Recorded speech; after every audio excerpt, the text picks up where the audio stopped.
Okay, so can you guys hear me okay? This is good. Okay, yeah, so my name is Jacqueline Keeler, and as I mentioned, I'm the author of this book, Standoff, which is actually for sale out there. My publisher is here in Salt Lake. Um, and in 2016, I'm a journalist based in Portland, Oregon.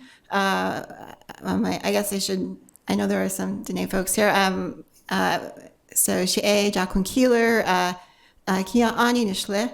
I'm a citizen of the Navajo Nation, and my clan is Kia Ani, and I'm born for my father's people, who are the Yankton Sioux people of South Dakota, Ihanktawan Dakota, and so but I so when I approached writing this book, in 2016, I began in January covering the Malheur takeover, which is about 5 hours away from Portland. And I covered it for Indian Country Today from the perspective of the Burns Paiute tribe.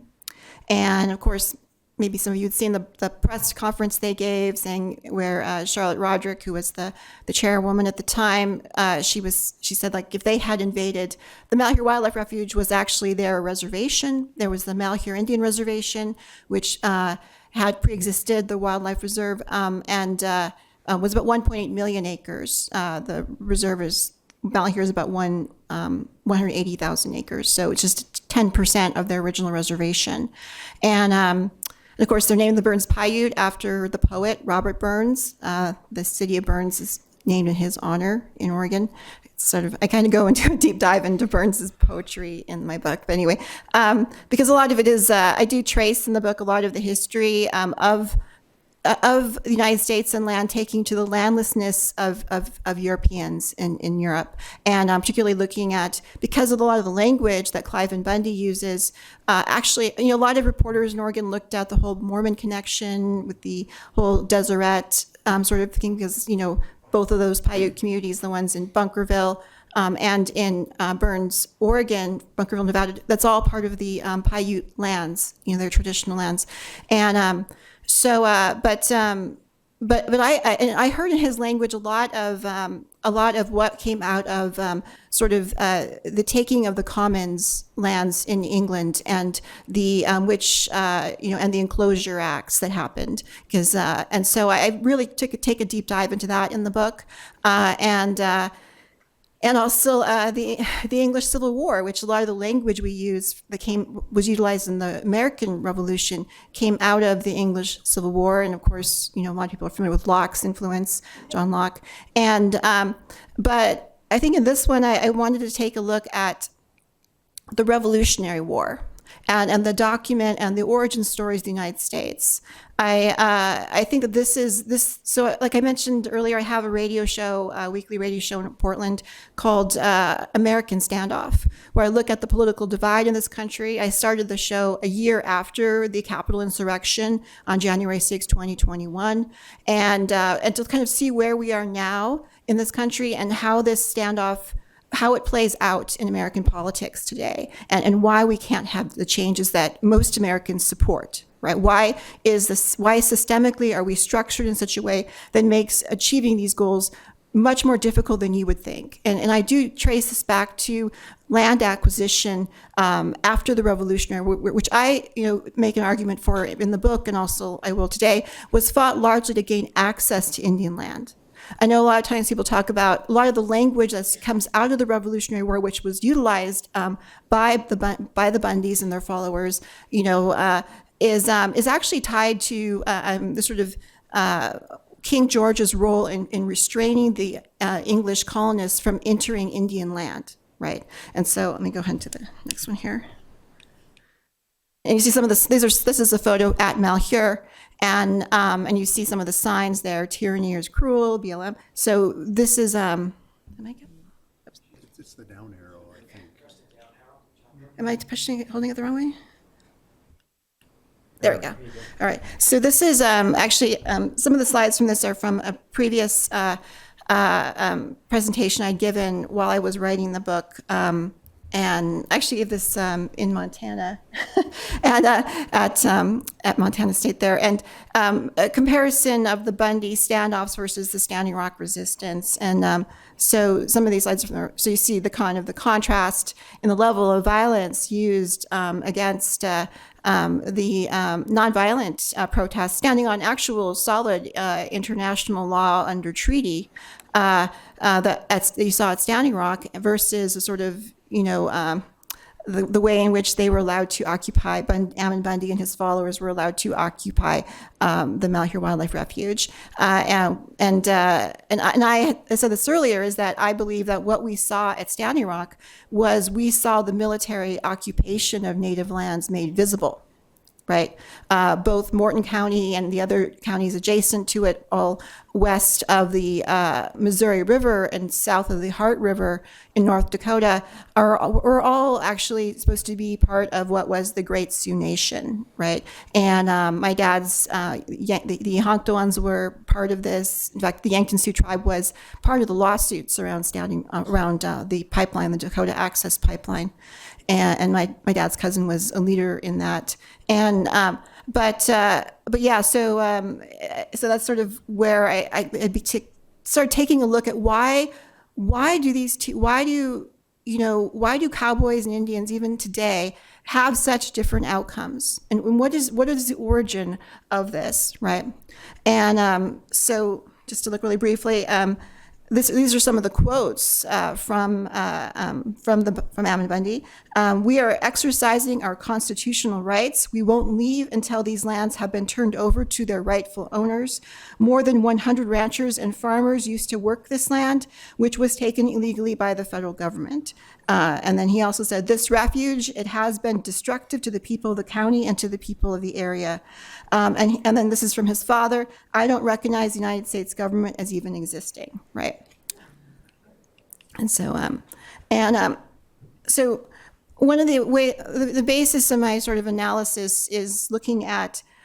So I mentioned that I gave this lecture at the White Privilege Conference, which is not. It's a critique of white privilege. So, it's called "America is Still a Colony," right?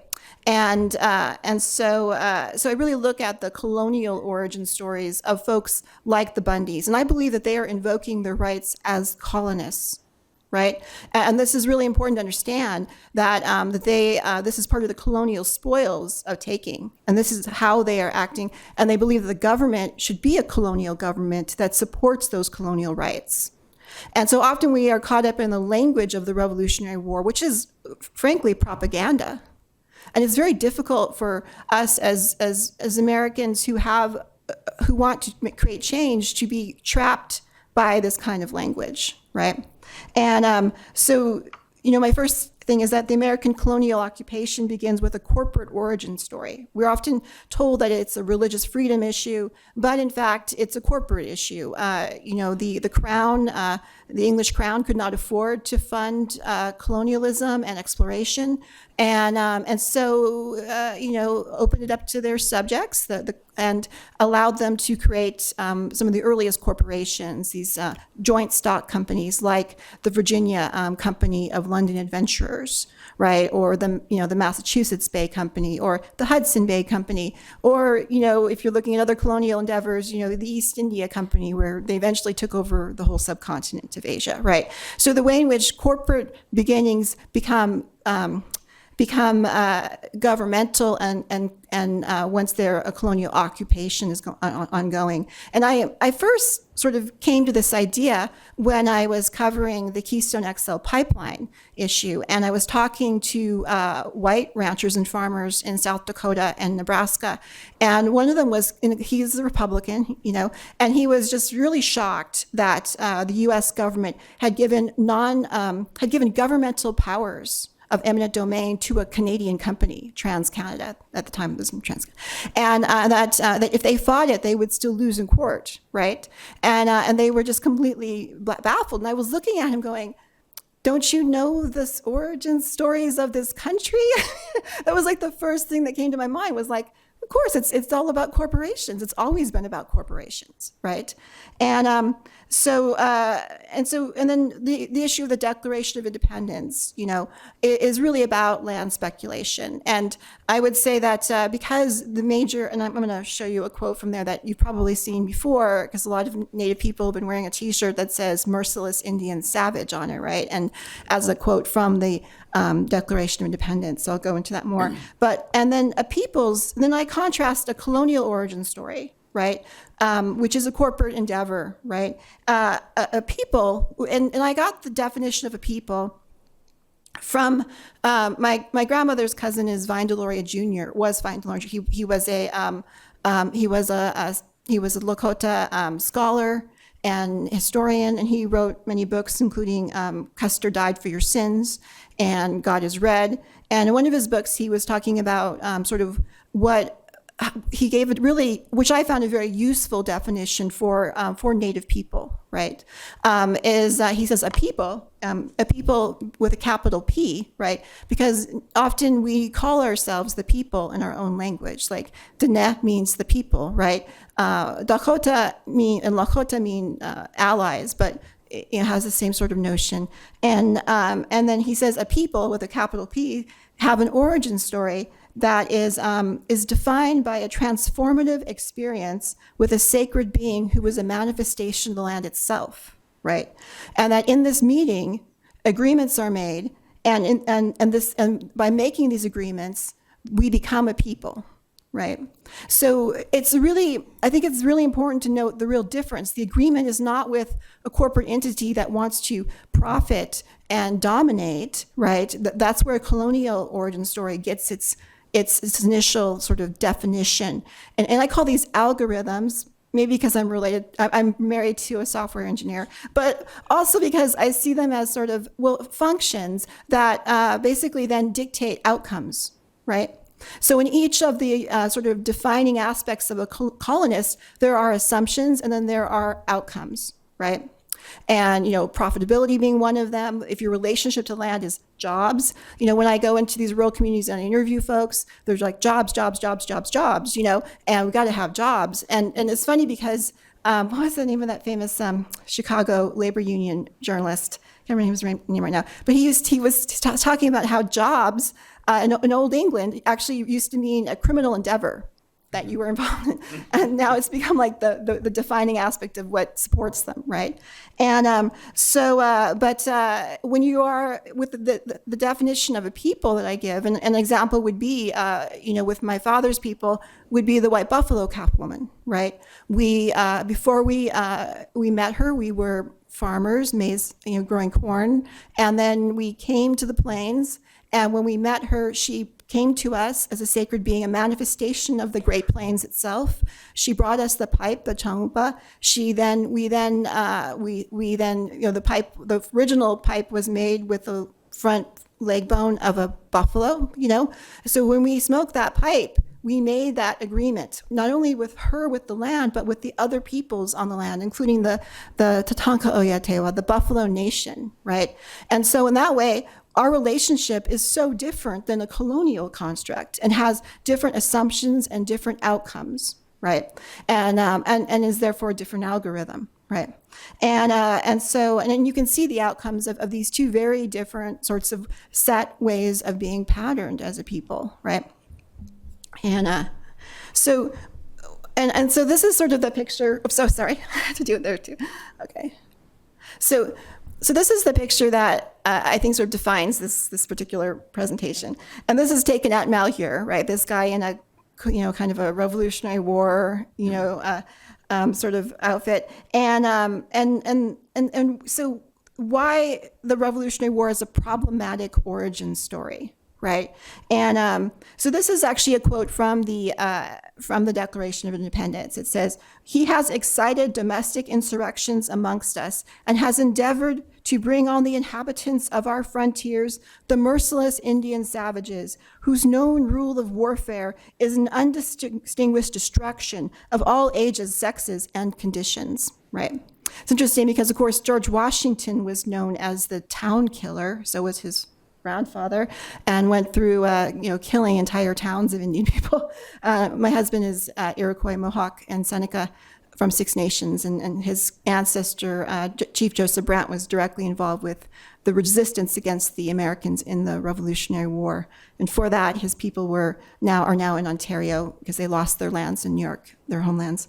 So, but this is actually discussing, the he is, of course, King George III. And what King George III was guilty of was basically, after the French and Indian War, and I'll get a little bit into that later, which is called by historians World War Zero, right? It's the first World War. And guess who started it? World War Zero. George Washington, as a 22-year-old young man in the Virginia Regiment. And I'm not joking. Yeah, he started a world war. And it basically, it doubled the national debt of both Britain and of France, and led to a lot of the instability in both of those countries and their dominions. And then later, when so what King George III did was he issued the Proclamation Line of 1763, which was part of the settlement of the French and Indian War, which is called the 7 Years' War in Europe. And as part of that settlement, the English colonists were no longer allowed to cross over the Appalachian Mountains. All of that land was reserved for Indian nations in perpetuity. Sorry, and so this is oh, I put that in there too. That don't tread on me. So it does. So the hunger for land that the English colonists had, and not just the colonists, because you have to remember that the founding fathers were almost. I was reading all their bios when I was working on this book. They're almost all of them like the wealthiest men in the world. I mean, they're like, this was not a revolution of like, of the 98%. This was a revolution of the 2%ers. This was a revolution of the wealthy. Okay, and who wanted access to this land and land speculation. Almost all the founding fathers belonged to land companies. Like George Washington, the Ohio Land Company, all of these different land companies that had interests in Indian land, particularly in the Ohio Valley. So this is a young George Washington, and this is, you see on the map of the United States there, the larger one, that is where the Proclamation Line was. You see it runs along the Appalachian Mountains. The colonies were mostly along the coast there. The pink area is the Indian Reserve. Right. And so when they're talking about their frontiers, they're talking about people who are pushing into Indian land. Right. But not necessarily, because the frontiersmen were not the ones who were writing this. This was the people who wanted to invest in land speculation. And so there you see that. And then you see that Virginia, and the smaller map there, had claims to the Ohio Valley, which is why let me get this date right here. Why George Washington was sent there, and why he started the Revolutionary War. So that was in 1754, and so this is sort of where I think we often get the sort of framing of the Revolutionary War incorrectly, because we're missing a lot of this information. When they're talking about no taxation without representation, well, basically after the war, and in order to maintain, to keep the colonial hordes from rushing into Indian land, there had to be some quartering of soldiers going on, because there wasn't a lot of housing. And then there was also the issue of paying for the debt of the war, and so the actual colonial governments were refusing to enact taxation to pay for the war. And so things like the Stamp Act were ways in which the monarchy could enforce taxation, which mostly impacted the wealthy, because they were the only ones that were using paper, sending letters, doing all this stuff that would be taxed. And so there's all these ways in which, the way we understand the Revolutionary War is inaccurate, and is, as I said, propaganda, and is being utilized now by extremists in the United States to perpetuate more sort of colonial rights to Indian land. And so the way he started the war was actually, and did I have it on another? Let me see here. Okay, let's see here. I guess It's further down. Okay, I guess I didn't put that in. But yeah, the way he started it was he was sent, he was 22 years old, very inexperienced. He was sent to the Ohio Valley, Western Pennsylvania, with a bunch of the Virginia Regiment and with some Indian allies. And they basically ended up killing a French diplomat, which set off an international incident. And he saw he had to he was overcome at Fort Necessity, and he didn't listen to his Indian allies. One of them said that he treated them like as if he was their black slaves, his black slaves, and so he couldn't read French either. So he signed a letter written in French that admitted that he had killed the French diplomat, and so this is what set off the chain of events that set off a world war. And it was because Virginia was trying to protect its right to the land that it claimed there in the Ohio, going westward from Virginia, and of course, so that's what started the war. And then to talk about, we often quote Thomas Jefferson and his role in human rights and his words have been very useful in changing the rights that Americans enjoy, particularly people of color and women. But this is him talking about land, and he was very interested in land. And as I mentioned, was also himself an investor in a land company. It is time for us to lay this matter before His Majesty and to declare that he has no right to grant lands of himself. Sound familiar?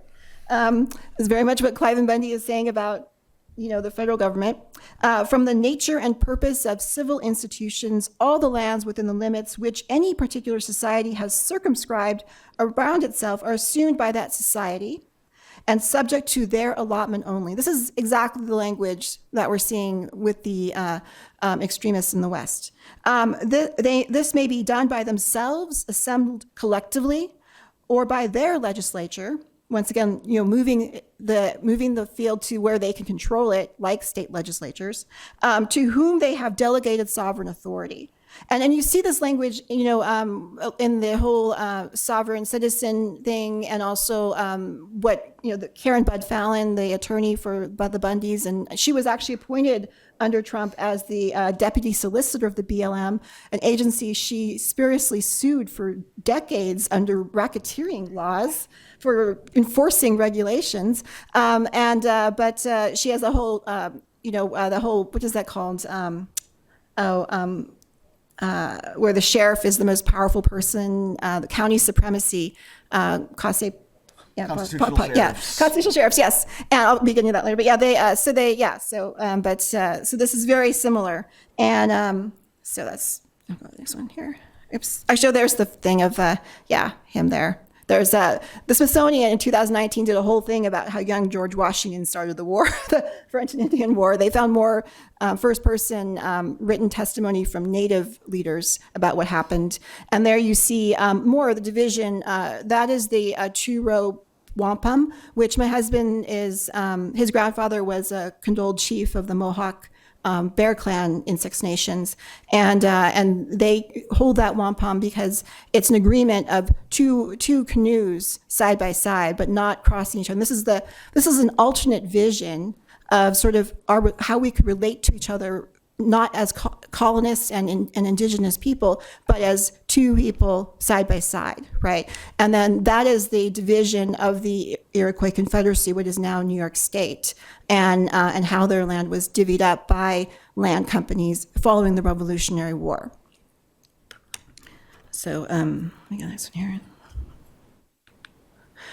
All right, so, I think the order is different here. So this is a brief overview of treaties. I think a lot of people tend to think of treaties between tribes in the U.S. as these sort of memorandums of understanding, right? In fact, Penn Museum did a whole thing where they did memorandums of treaties with fake tribes in Pennsylvania. I wrote about that in 2015.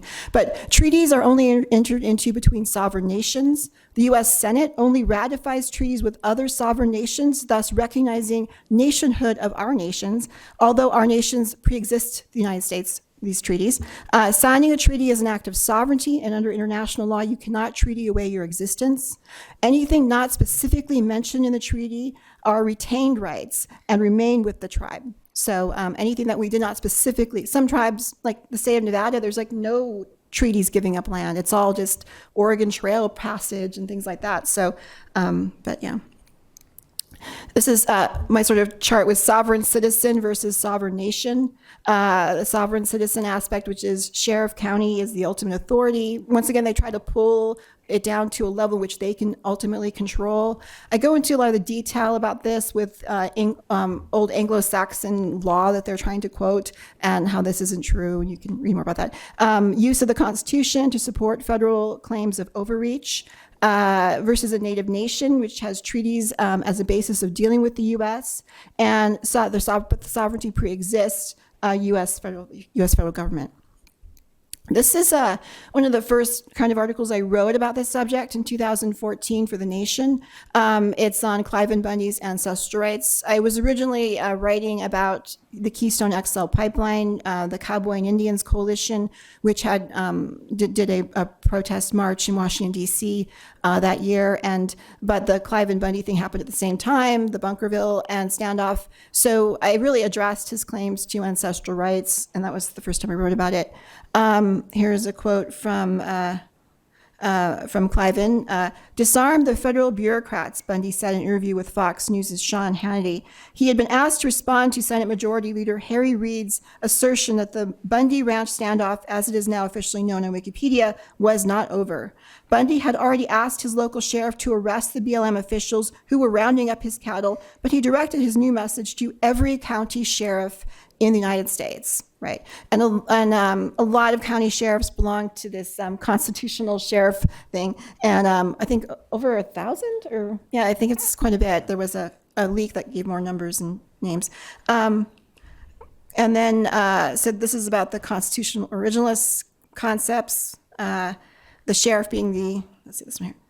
The sheriff being the ultimate authority. This is from Sheriff Richard Mack, Constitutional Law Enforcement Association. I subscribe to his email list, which is just such a crazy thing to read every week. But yeah, this idea that going back to old Anglo-Saxon law, that he was an elected representative of the Anglo-Saxon people, and which is completely wrong because of course county comes from count, which is about nobility, and I go into the book this whole history of the Bundy's name being related to sort of a form of serfdom that existed in England after the Norman invasion. It means bound servitude, to give your bound, to be a bound man. And so it's really interesting because they had this sign in their house that said, remember what the name Bundy means. And I was like, what does the name Bundy mean? And it was really interesting how it tied into this whole analysis of Anglo-Saxon law, which,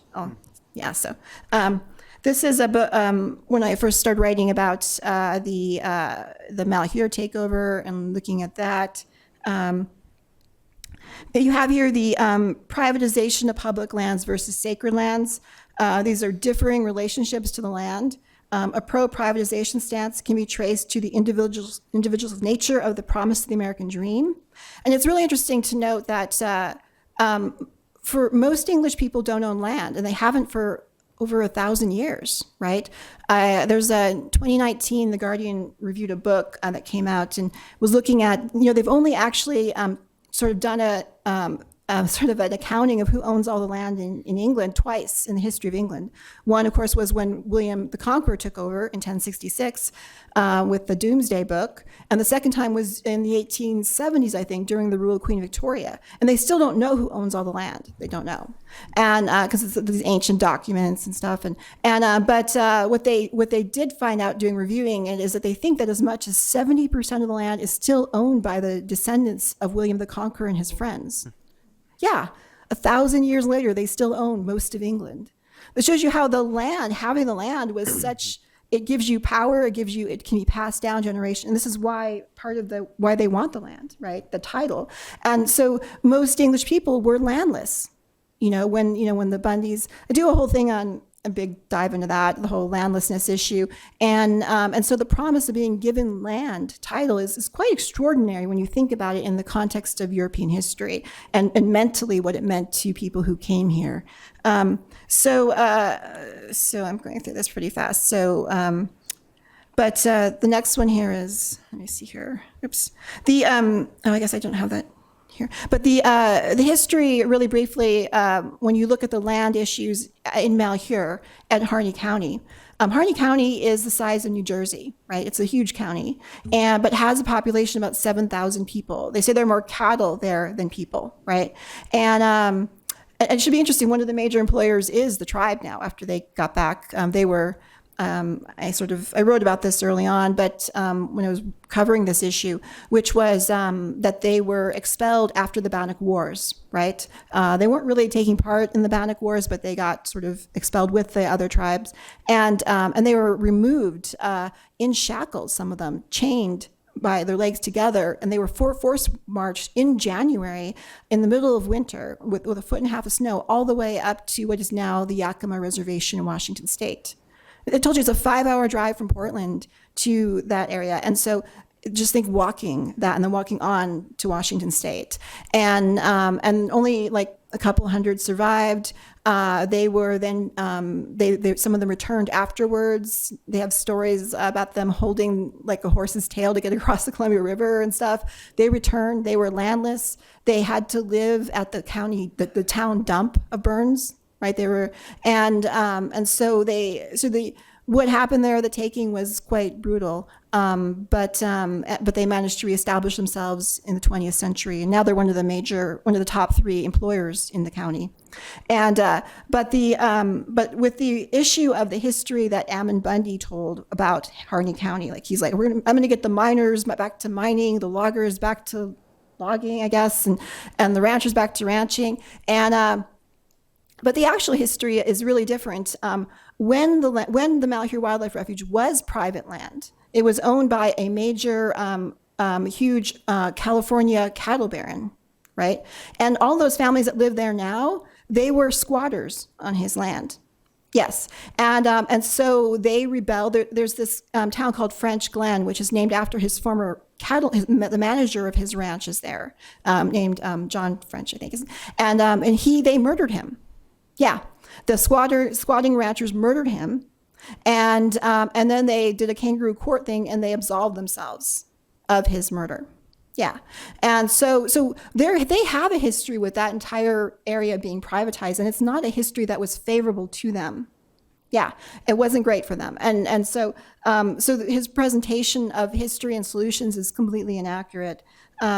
This is my last thing here. This is actually Gary Marshall, and it's actually his wife's ancestor who killed the manager. Yeah, and they're 5th generation ranchers there. Those people who took over Malheur, he called them, weren't ranchers; they were lost souls. And he's he's the board chair of the High Desert Partnership, which is an interesting group. So.